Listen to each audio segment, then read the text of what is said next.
आम्हाला विश्वास आहे की माढा मतदारसंघातून महाविकास आघाडीचे अधिकृत उमेदवार माननीय धैर्यशील मोहिते पाटील हे चांगल्या मताधिक्याने निवडून येतील. या मीटिंगमध्ये बाबासाहेब देशमुख यांचा 2024च्या विधानसभा निवडणुकीतला पत्ता कट करावा असं तर काही ठरलं नाही ना? नाही.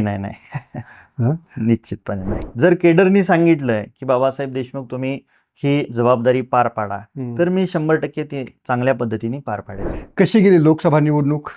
लोकसभा निवडणूक महाविकास आघाडीच्या दृष्टीनं खूप चांगल्या पद्धतीने गेलेली आहे. आम्हाला विश्वास आहे की माढा मतदारसंघातून महाविकास आघाडीचे अधिकृत उमेदवार माननीय धैर्यशील मोहिते पाटील हे चांगल्या मताधिक्याने निवडून येतील. ओके. पण तुमचा हा पहिला राजकीय एक्सपिरियन्स होता, म्हणजे तुम्ही सुरुवातीला आधी डॉक्टरेटचं शिक्षण वगैरे पूर्ण करत होता. निवडणूक एक थेट म्हणूया अशी की जी लोकांमध्ये निवडणूक, तर या निवडणुकीचं वैशिष्ट्य तुम्हाला काय जाणवलं? ही माझ्या जीवनातील पहिली निवडणूक होती आणि या निवडणुकीमध्ये मला शिकायला खूप काही मिळालं. याच्यातून माणसं ओळखायला मिळाली आणि कुणावरती किती विश्वास ठेवावा, पावला पावलांवरती परिस्थितीनुसार माणसं कशी बदलू शकतात याचा अनुभव मला अनुभवायला मिळाला. बदलणाऱ्या माणसांची नोंद ठेवली का तुमच्या डोक्यामध्ये? निश्चितपणे नोंद ही करावीच लागते. आपल्याला राजकारणामध्ये या सर्वांची गोळाबेळीज करत असताना कुणावरती कशा पद्धतीने भविष्यकाळामध्ये जबाबदाऱ्या द्यायच्या त्याची नोंदणी ही निश्चितपणे केलेली आहे. या नोंदीमध्ये जवळच्या लोकांच्या, घरातल्या लोकांच्या काही नोंदी आहेत का?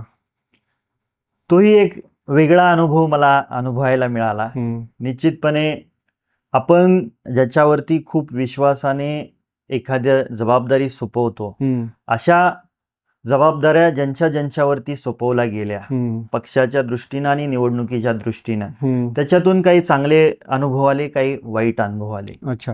याच्यामध्ये एक जो मुद्दा होता की तुमचे चुलत बंधू अनिकेत देशमुख हे लोकसभा निवडणुकीला इच्छुक झालेले होते, ते पवार साहेबांना भेटलेलेही होते, तर नक्की काय त्यांना आश्वासन मिळालं म्हणून त्यांनी माघार घेतली? त्या मीटिंगमध्ये, शेवटच्या मीटिंगमध्ये बारामतीला पवार साहेबांसोबत अनिकेत दादांची आणि धैर्यशील भैयांची अशी मिळून मीटिंग झाली आणि त्यांनी त्यांचं मत मांडलं आणि त्यांची एक अपेक्षा होती की बाबा आमच्या काही सहकारी संस्था आहेत, त्या संस्थांना सहकार्य मिळावं या दृष्टीनं ती मीटिंग झाली आणि त्याच्यातून पवार साहेबांनी सहकार्य करण्याचं एक आश्वासन दिलं आणि त्यानंतर पुढची प्रश्न सुटत गेले. या मीटिंगमध्ये बाबासाहेब देशमुख यांचा 2024च्या विधानसभा निवडणुकीतला पत्ता कट करावा असं तर काही ठरलं नाही ना? नाही. निश्चितपणे नाही. मग 2024ची निवडणूक विधानसभेची तुम्हीच लढवणार आहात?